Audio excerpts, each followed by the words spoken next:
Kalau saya sih, kalau saya sih, hmm, idealnya begini, idealnya figur dan partai itu idealnya emang harus linear, figur dan partai. Misalnya ya, saya itu pertimbangan perpolitikan itu banyak banyak. Jadi ngomong politik.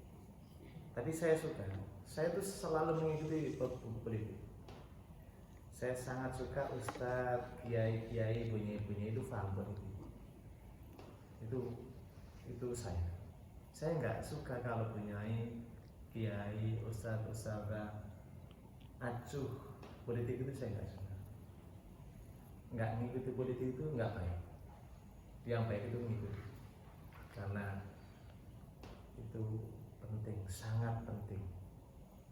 Saya belajar fikih siasa itu lumayan banyak, fikih tentang perpolitikan. Saya membaca kitab Ahkam Sultannya, saya membaca kitab Khilafah wal Mulk, dan di fikih furu pun saya sering membaca betapa pengaruh politik dalam agama itu sangat besar. Maka kaum agamawan, ustadz, kiai, bunyai harus mengerti, jangan cuek, jangan antipati terhadap politik. Nah, pandangan saya tentang politik itu begini. Saya tetap mendambakan figur dan partai itu menyatu. Artinya misalnya ya, kadang-kadang saya itu, ini saya tadi mempertimbangkan juga partai apa, siapa yang mendirikan, partai apa dan siapa yang mendirikan. Penting siapa yang mendirikan itu, karena sesuatu itu kalau dibikin oleh orang baik, itu setidaknya kita ada di kelompok itu, pertanggungjawaban yang bisa Allah itu ada harapan gitu, sampai kan dihisab gitu. Jadi kenapa kamu berada di situ? Ini yang mendirikan itu ini, dan saya harus support beliau dengan berada di situ. Itu support pendiri. Misalnya saya sejak PKB ada, saya selalu istiqomah di PKB. Karena saya meyakini PKB itu yang mendirikan Gus Dur, kiai-kiai, ulama-ulama. Tentu saja menurut saya daripada Gerindra yang hanya didirikan Prabowo, misalnya, daripada partai PSI yang didirikan hanya oleh Krisna Talis, misalnya, daripada Demokrat yang hanya didirikan oleh SBY. Bagi saya lebih mulia Gus Dur, lebih mulia Gus Musa Bisri, lebih mulia kiai-kiai itu yang daripada itu sama. Bahwa PKB telah mengalami pergeseran atau perubahan, tidak masalah. Itu sebuah keniscayaan. Tapi setidaknya aku besok dihisab besok Allah, aku punya alasan. Gitu. Satu. Dan saya berharap orang-orang PKB ini juga adalah orang-orang yang memang amanah, kompeten untuk menjadi alasan saya support, saya dukung tentang politik. Tapi jika memang benar-benar nggak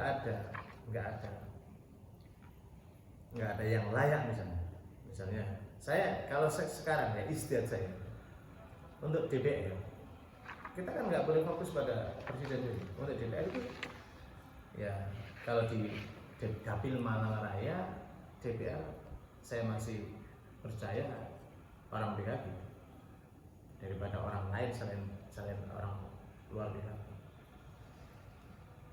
Karena yang ada ini loh maksudnya. Saya letakkan logika ya. Iki hanya contoh. Romla ini bener-bener santri. Iki hanya contoh. Gak usah GR.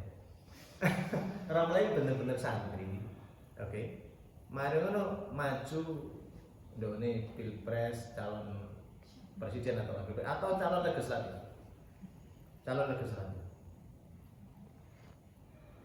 Mari ngono minta dukungan kaum santri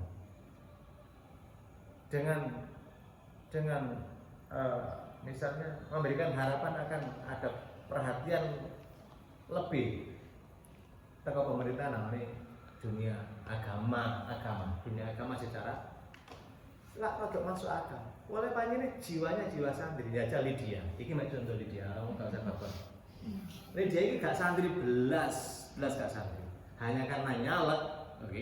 Kemudian dia sobo pondok sini, pondok sana, pondok sini, pondok sana, oke. Menggalang dukungan kiai sini, kiai sana dengan janji yang sama dengan Romla. Oke. Kira-kira secara logika bagaimanapun cintanya Romla ini masalah keagamaan kan wis cinta yang alami. Sebelum dia nyalek pun wis nalurin wis ngono. Karena panjenengan masalah agama panjenengan wis masalah itu. Sama dengan sampean. Bagaimanapun sampean lebih cinta Quran, lebih cinta ilmu agama karena memang iki wis denyut nadine sampean daripada orang lain sing hanya butuh support sampean dan menjanjikan akan memperhatikan itu. Oke? Paham maksudku kan? Itu. Wong sing paling gati nang urusan agama, ya wong agamis, sing agamis. Sing gak agamis itu gati-gati. Aduh, gati-gati pada level apa gitu. Iso-iso pada level ya gak akan selevel yang memang agamis. Awak dhewe nyatane kita cara ono Al-Qur'an dilecehkan karena dia bener-bener berkeberatan. Oke. Tapi sing gak ngapal Al-Qur'an, sing wong bahkan maca Qur'ane gak iso. Itu ya masih berkeberatan, tapi keberatan pada level apa? Paham maksudku? Gak sebesar levelnya sampean. Wong caleg-caleg DPR itu janji kate memperhatikan masalah agama di Indonesia, bagaimana ke Indonesia. Itu depannya di santri, ya layak. Lainnya santri, lainnya dia agamis lah. Tapi kalau gak agamis, bisa pencitraan, bisa hanya janji gombal atau lamun dilakoni temenan ya pada level yang enggak seperti yang kita ingin. Menunggu logika. Jadi ketika kita menitipkan harapan tentang kebaikan agama, karena aku berpolitik ini semata-mata untuk kepentingan agama. Saya sangat hafal dengan dawuh Imam Ghazali di dalam kitab Ahkamus Sultaniyah. Kitab Ahkamus Sultaniyah kitab tentang perpolitikan loh. Itu fikih siyasi loh. Dan saya membacanya. Karangannya Imam Mawardi tadi. Imam Mawardi itu salah satu murid Imam Syafi'i. Imam Mawardi. Dan di dalam kitab Ahkamus Sultaniyah ada beliau menukil dawuh Imam Ghazali ini. Ad-dinu aslun wasiyasa harisun. Si makna ini, agama itu hal yang utama, sementara kekuatan politik itu pengawal. Ad-din bila siyasa dha'iun. Agama itu tanpa disupport, dikawal oleh kekuatan politik akan tersia-siakan, gak kira maksimal penyebaran agama. Terbukti ketika Nabi berada di Mekah, gak duwe kekuatan politik. Dakwah di Mekah yang 13 tahun itu sangat minimal hasilnya. Begitu Nabi pindah ke Madinah, posisi Nabi ketika itu menjadi pemimpin Madinah. Artinya Nabi ketika di Madinah bukannya seorang nabi murni, tapi pemimpin masyarakat Madinah. Artinya disupport oleh kekuatan politik. Tersebar sangat maksimal Islam di Madinah. Bahkan mampu menaklukkan Mekah dari kekufuran, Fathu Makkah. Bahkan tersebar sampai ke daerah lain sekitarnya. Itu peran support politik. Makanya Imam Ghazali bilang, ad-dinu aslun, agama adalah hal yang utama. Wasiyasa harisun. Ad-din bila siyasa dha'iun. Dha'i tersia-siakan. Wasiyasa